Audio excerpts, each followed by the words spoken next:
Hey everyone, welcome back to Inside Gaming Reviews. We're reviewing Wolfenstein Youngblood today. I'm joined by Alana and Caden and Nick over in Austin.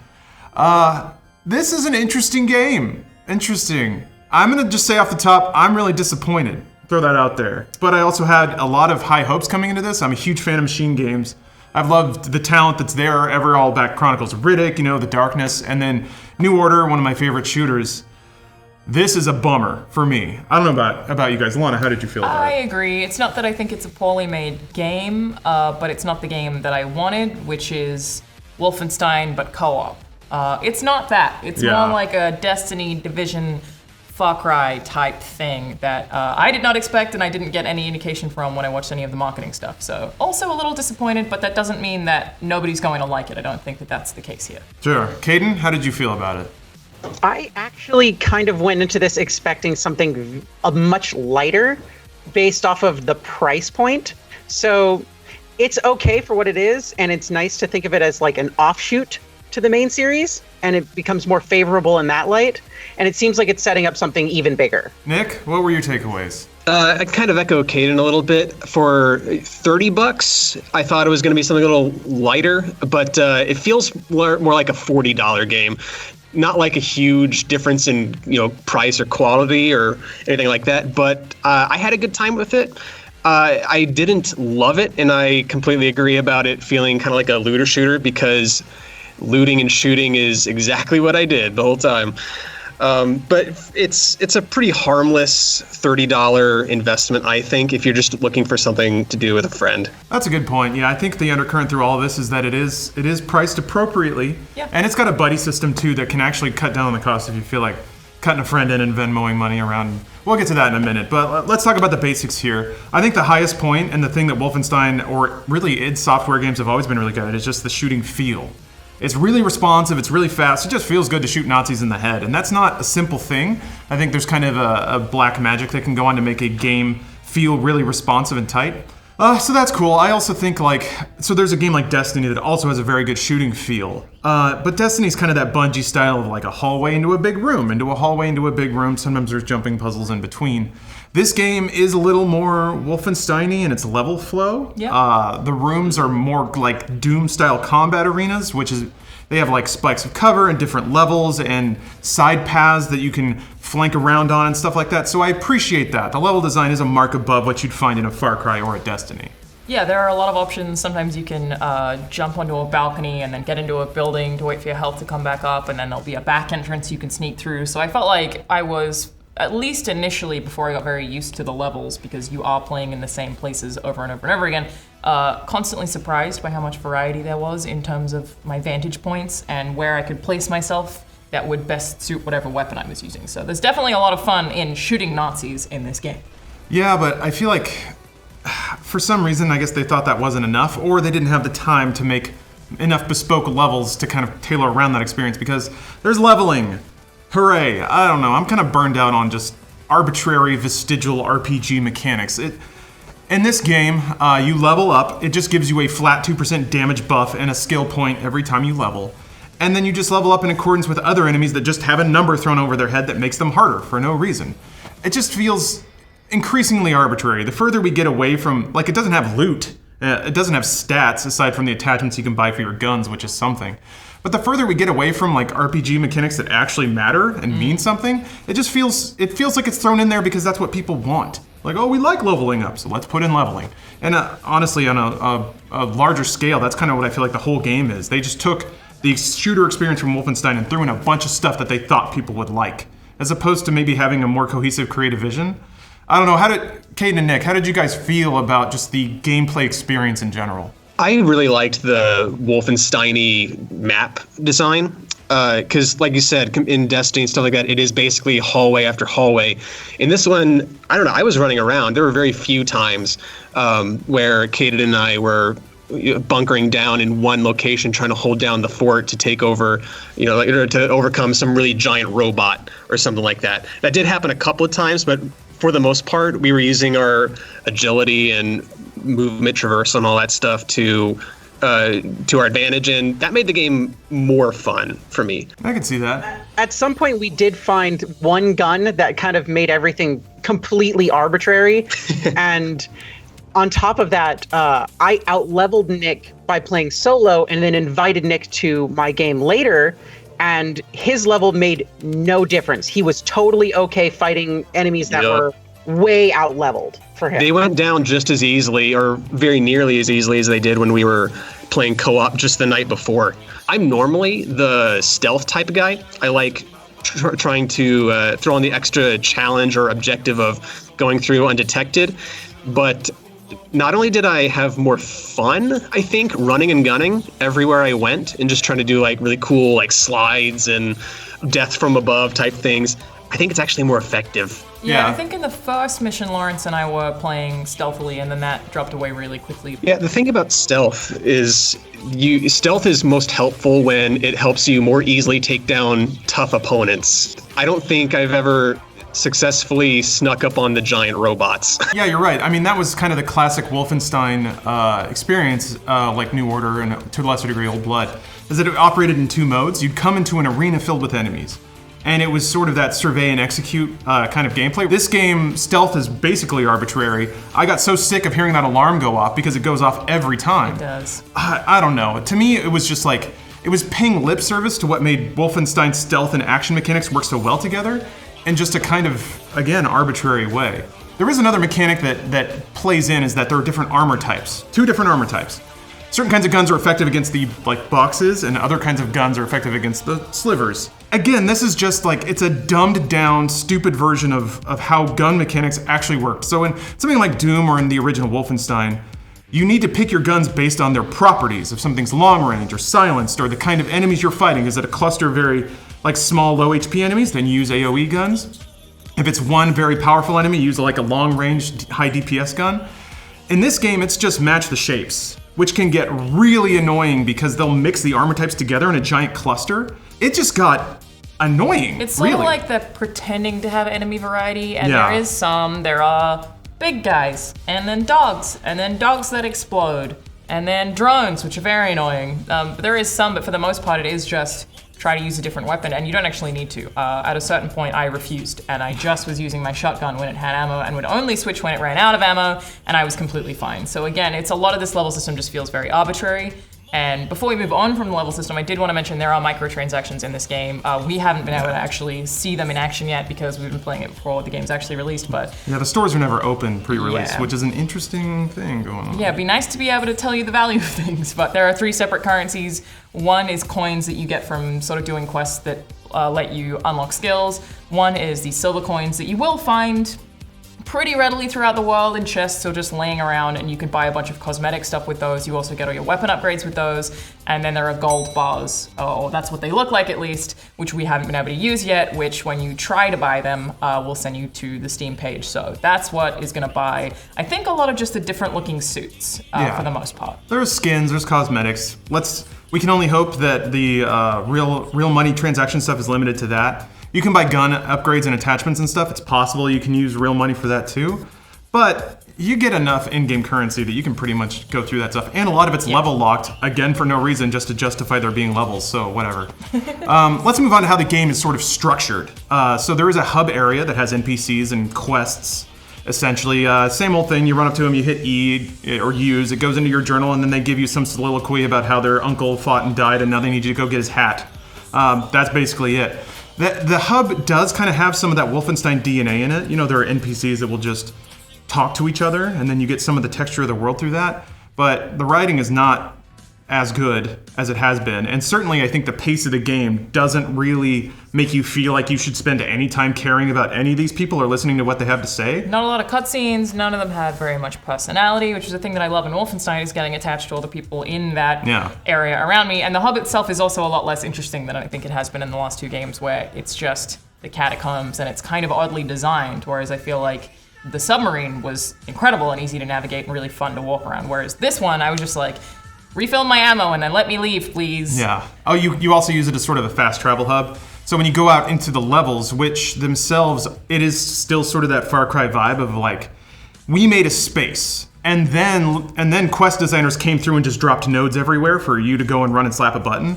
It feels way different than previous Wolfensteins, which is here is a linear level that we have plotted out your experience throughout the whole way.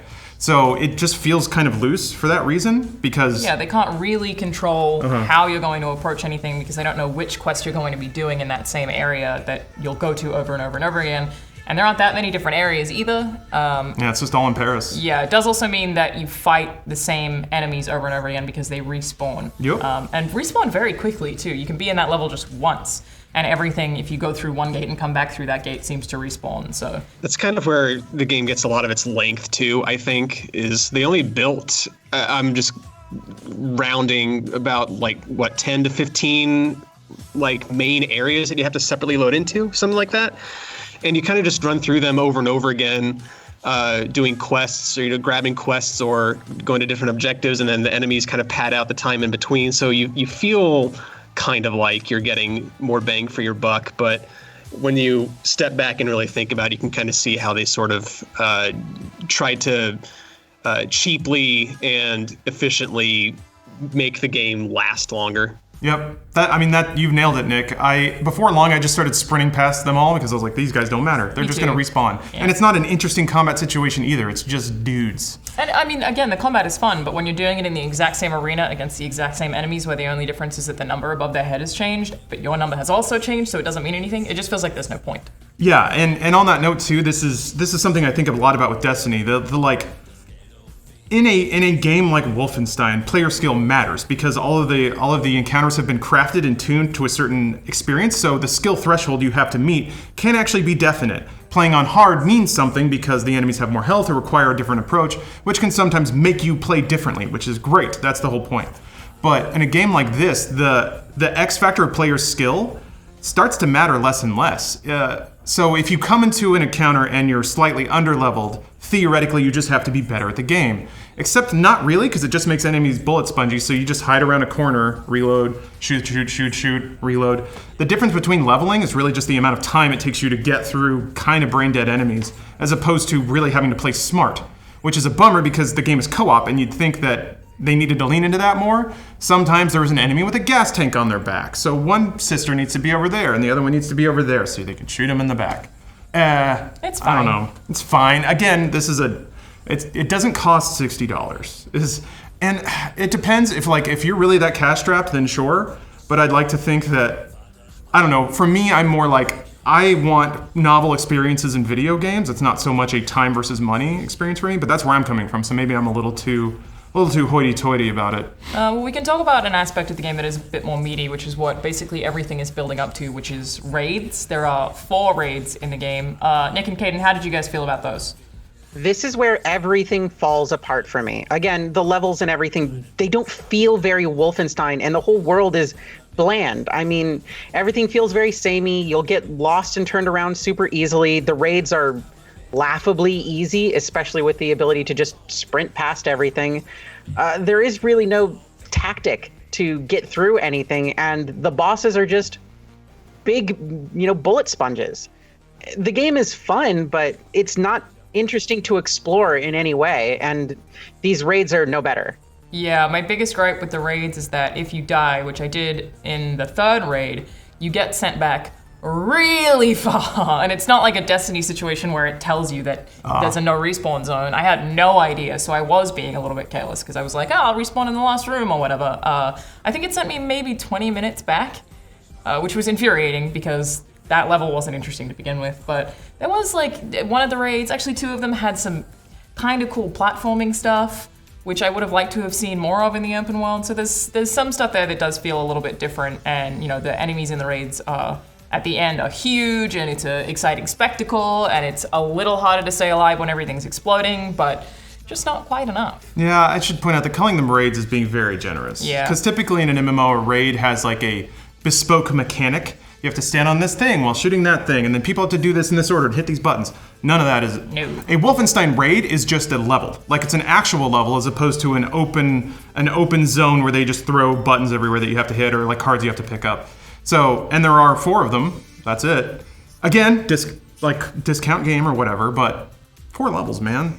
But to Caden, kind of to your point about just running through, there is a mechanic that's supposed to prevent that from happening, which is that There's tons of doors, tons of very heavy doors that you have to open with your sister. So you both have to get into a spot to go through together. And the idea is that if you are trying to pull 2 switches or you're trying to pull open a door and an enemy is shooting you, you can't get through that door. Theoretically, it's supposed to keep you honest, except that enemies are kind of slow. And if you just sprint past them all, you can usually get to the door and open it and go through without killing anybody. It did happen to me a couple of times where I couldn't progress through something. A couple of times. For the most part, it doesn't matter.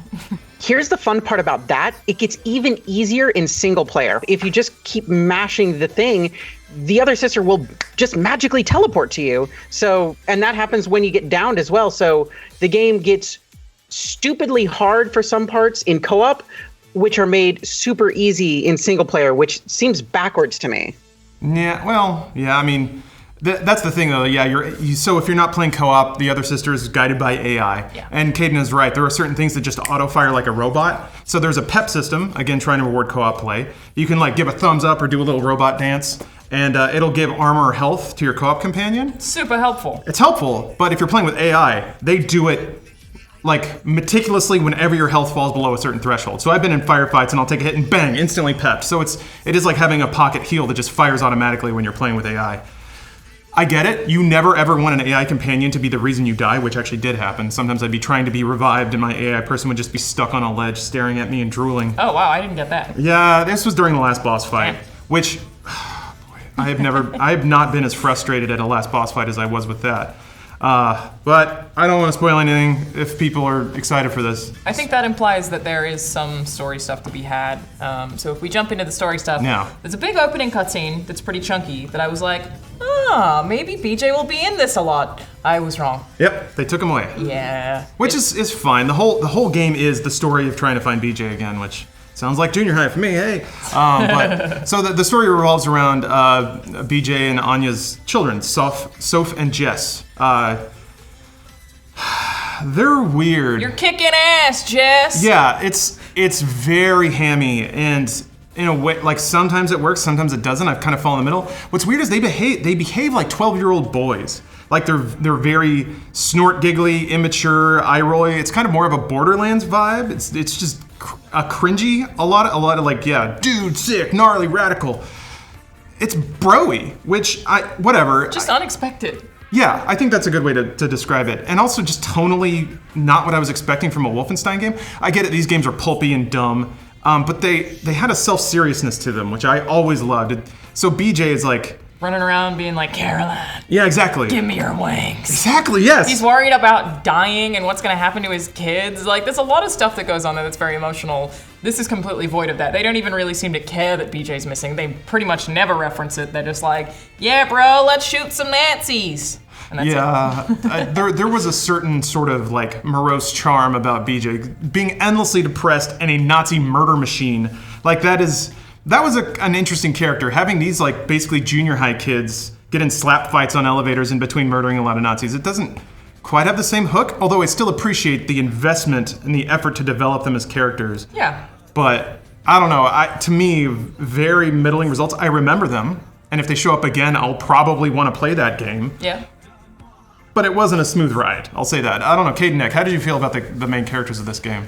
I kind of liked them, but again, it is kind of because it's like, all right, they're goofy, they're stupid, they're cringy in a lot of different ways, but the game's not long enough for them to wear on my patience too much, and the story is so sparse and thin that it's kind of whatever. So it's like, oh, hey, look, it's a quip, it's whatever, and then it's over. That's a good point. Yeah, I agree. The story is Jess and Soph run through Paris and all the Nazis die. That's really all you're missing. Like, Kate and I, we started the co-op campaign together, and then I missed a night. And so when we came back, this is what Kaden was talking about earlier, when we came back and Kaden was like way more leveled up than I was and stuff, she had completed like most of the main objectives in the game, and I asked her what I missed, and Kaden, you said? Nothing. You missed nothing. I did the raids, and then the cutscene happens, and that's it. All right. Well, yeah. There is some lip service paid towards the Wolfenstein world building in the game. There are audio logs and notes and cassette tapes of alternate universe music tracks and things like that. They're all in there. Discs. Yeah. There's a big old floppy disks you have to decode that have secret messages and codes for crates that give you coins. Like, the bullet points have been hit, but the spirit is missing, is kind of the way it felt to me. Strongly agree. And I get that some of that is because you're playing co-op. It would be difficult to feed you a bunch of story, especially when you can jump in and leave at different points in the game. So I think that the way to still give you some kind of story is through audio logs or through what you find, because it's difficult to do that in a game that is supposed to be played co-op. And I get that they had to work with how that functions. Sure. Yeah, and speaking of co-op, that is theoretically the lifeblood, the young blood of this game. To me, I don't know. Yeah, playing with somebody else is always more fun than playing by yourself, especially if it's a big, dumb action game like this. Similar vibes with Far Cry 5 or something like that. Like adding someone else into a kind of like middling game that just has a ton of content thrown in for the sake of it can help, but a game shouldn't have to lean on that. It's also that this game's so easy that it doesn't matter. Like sometimes, Lawrence, you and I were in the same level, but we were ages away from each other because it's just, you just go towards the Nazis and you separate and it doesn't matter. You don't really need to be together until one of us had to request a code to open a door, or we had to basically open a door. That's the thing. Opening door, and like there is a radius that you can pep your partner in, so in that way it does help to stick together, but you don't need to. You don't need, if you just murder everybody, that's fine too. Yeah. So there are some cool ideas there. They mostly feel a little forced in the end of things, of like, I'll go to this door with a code, which means somebody else has to go pull a lever so that the code reveals, so I type it in. It's not really all that fun in execution, though. It's just like, we have to justify this, so what mechanics can we put in? Doors that have to open with two people, levers that need two people to turn, keys that need two people to switch. Like, okay, it's there, so I guess it is justified in the end, but it doesn't ever achieve something greater because there are two people playing at the same time. Yeah. I would have liked to see co-op tie into the fights more often, like the previously mentioned giant robots. What if he had like a phase of attack or something like that, where if both players shot him from like opposite ends on, some opposing weak points or something like that, maybe it would stop him from doing this big devastating attack. I just pulled that out of my butt, but that's just one idea that I would have liked to have seen in the gameplay more. Yeah, it's like a DPS check in a raid or something. The other aspect of this is Sophie and Jess have separate abilities that you start with. One becomes a brute, the other one becomes stealth, which unlocks, you can get everything later, but you'd expect to be able to use those to your benefits in co-op, but it really doesn't matter. No, it doesn't. So those bespoke abilities, it's like, they're good once in a while. I picked the charge ability because like Nick, I usually play really stealth, and I was like, I'll mix it up a little bit. Sometimes I just had trouble getting it to even work. You just have to sprint into enemies, but if they are moving when you try to sprint into them, you just stop and then they shoot you in the face and you go down, so that's cool. And that kind of drives me to my concluding point, is like, this game, it's on its own probably fine. Especially if you get the deluxe edition. The buddy pass is actually a super cool idea. You can invite somebody to play with you. They don't have to own the game. And you can invite different people. Like, you can use the buddy pass on as many people as you want. So that's cool. That's a really neat idea. That's great. And especially if you and a friend go in on this together, you get the deluxe edition at $40, you split it, $20 each for a couple of evenings of just dumb fun. It's hard to say no to that. But I think on an elevated level, for me especially, really loving machine games and the talent there, this is a huge bummer. This is a huge bummer because it feels like all of their games in the past had a clear drive, creative vision, and experience. This feels more like everyone loves these mechanics, so let's cram them in. And that's it. It's like people love leveling, people love co-op, people love quests, people like hitting buttons and seeing bars go up, which is never what Wolfenstein was about. It was in there, but it really wasn't the focus. So to see them trade away the world building and the crafted single player experience and the emotional moments for shoot some Nazis with your friend, and then we're gonna dress it up with a bunch of arbitrary mechanics that really don't matter. It's really disappointing to see that come out of those studios that I respect so much. I do feel pretty similarly in that I think it's the shooting stuff I found very fun. I had a lot of fun with it despite all of its flaws. I would like it if other games had that same shooting mechanic where I'm running and jumping around with the shotgun wildly. That is fun to me, but it doesn't have the heart or the compelling characters or story beats that I want from a Wolfenstein game, or that I expected, which is maybe on me, but it also doesn't have the same satisfying loot or in-depth level system that Destiny or The Division do, so it's somewhere between those two things, but not particularly good at both.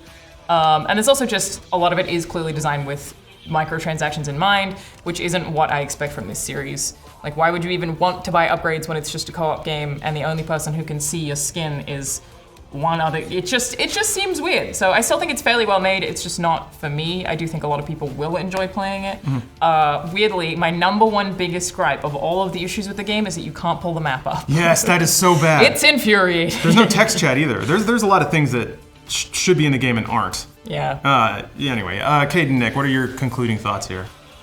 I loved the New Order, I loved the Old Blood, and I loved the new Colossus. I figured Youngblood would be very akin to the Old Blood, where it's, it's a shorter campaign, but still has the heart and spirit of everything that Wolfenstein has built up over the years. It really doesn't, but it's still a fun game to play, especially in co-op. Nick and I had a blast. We were playing, in the same room with each other, so we really didn't need any other stuff to make it more fun. No text chat necessary, but God, if we could just get a map that you could pull up, I completely agree. That would fix so many issues for me. Well, the shooting is kind of fun in and of itself. For all the reasons we've already mentioned, this game is just perfectly acceptable. And the only reason I say that instead of a waste of time is because of two things: the price point, and that's one, and two, like Caden said, I can't deny that I did have fun with this game. It's not my usual kind of cup of tea, but with just $20, if you get the $40 thing and split it with a friend, like you said, Lawrence, there are way worse ways you can spend your money and your time. So if you just want something that's co-op, I think this is the game for you. Co-op for cheap, but don't expect anything more than that. You will have a good time, but it's not going to blow you away. Yeah, I do want to say I feel like we've been pretty negative, and I do think that if I weren't playing it in the circumstance where we had 3 days to just play it after work to get this thing done that feels very repetitive, if I was playing it more casually with a friend over a week or so, I probably wouldn't have been as annoyed by some of the parts in it. So if you're going to play it more casually and have it just dumb fun, I feel like you might have a different experience to a reviewer. But we're doing our best to cut through that. I don't know. I feel like my experience would be the same no matter what. Same disappointment. I think disappointment would definitely be the same. It's I think it's kind of to Nick's point. Yeah, it's a good way to kill time, but can't we do something better with our time? There are so many games out there that have something to say and a new experience to offer. It's fine to have more of the same, but this is even more of the same. It's less than. So yeah, it's not even Wolfenstein. Yeah. So yeah, if you want to run around, the shotgun though. The shotgun's fun. So good. So yeah, if you want to run around shoot Nazis with a friend, that's great. But maybe spend that time with something else, something a little more profound to say. I don't know. Don't let me lecture you about how to spend your time. It's fun, and sometimes that's all that's necessary. So thank you guys for watching this review. If you enjoy Wolfenstein, more power to you. Please let us know in the comments what you think, and we'll catch you next time on Inside Gaming. Bye. Bye, everybody. So Cyberpunk is causing waves again, but it's not like, cool retro waves. No, these are not cool. This is a recurring thing with this game, some amount of controversy, but this time it's due to the inclusion of religion, which always makes people just a little bit testy. Yeah, so basically CD Projekt Red posted some hot new facts about the game on the official Cyberpunk forum, but it was all in Polish, as it should be, and someone translated what they said and posted it